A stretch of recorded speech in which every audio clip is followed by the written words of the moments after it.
Okay, today I'll be talking a little bit about the movie Alien, uh, that came out 1978, 9, I'm not really sure. I searched for it, but I don't quite remember it.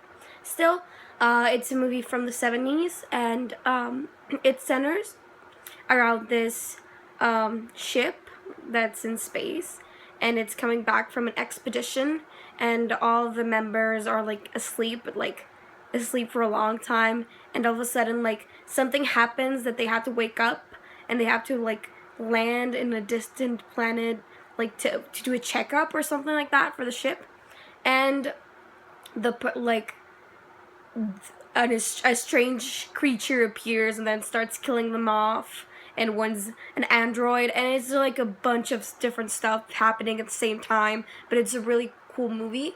um, I saw this movie when I was small. I was like 7 years old, and my I saw it like on TV, and then a couple years later I saw it again because my brother liked it, and he like saw all of the movies at the same time, and I was just like scared because it's really scary watching a really weird creature, like eating all of these people.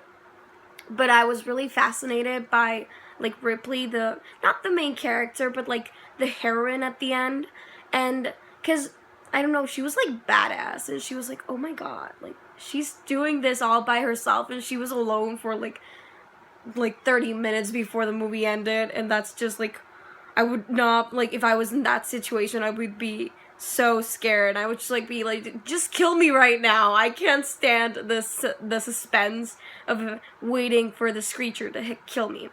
So I know about this movie because I saw it, obviously, and I know that it's considered a cult classic.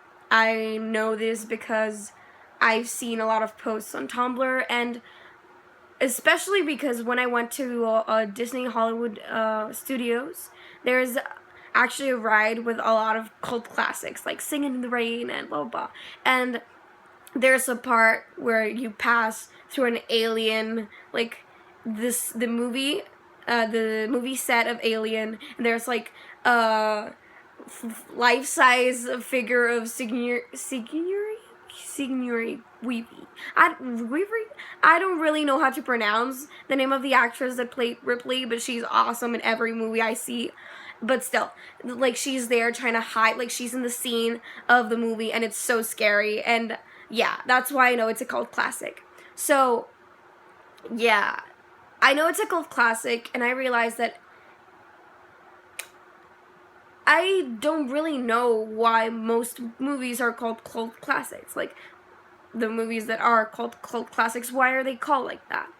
And I guess that's like, a movie's a cult classic when it's like innovative in a way, because no one had ever done an alien movie this way. Like the effects and everything by 1978 9, that was really not something that had been done before, and that's just something that really sparked interest of all the people that were really shocked by this movie. I know that's like the same thing that happened with Star Wars, and same thing that happened with other movies that became like big franchises. Like yeah, so this kind of movie, it's just new and different. That's why people tend to like it, and it marks a generation of people. Like maybe not my brother. He was a little like a lot of like he wasn't even born yet, but I know that a lot of people from like that were teenagers during that time, they were really they can be called like the alien generation because they were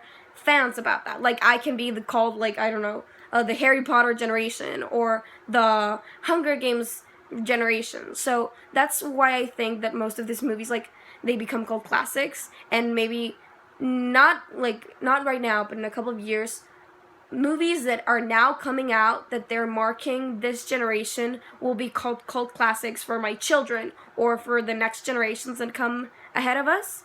And that's why I think that Alien's a really good movie, because it marked their generation, and it really shows what kind of effects and what kind of production went into these movies in 1978 9 that those were the kind of effects they could have, and those were the kind of effects that really marked people, just like Hitchcock did like 30 years before that with the music that really created suspense in the movies. That's the same thing that Alien did. He created another kind of suspense that really marked that generation and became a cult classic. Thank you.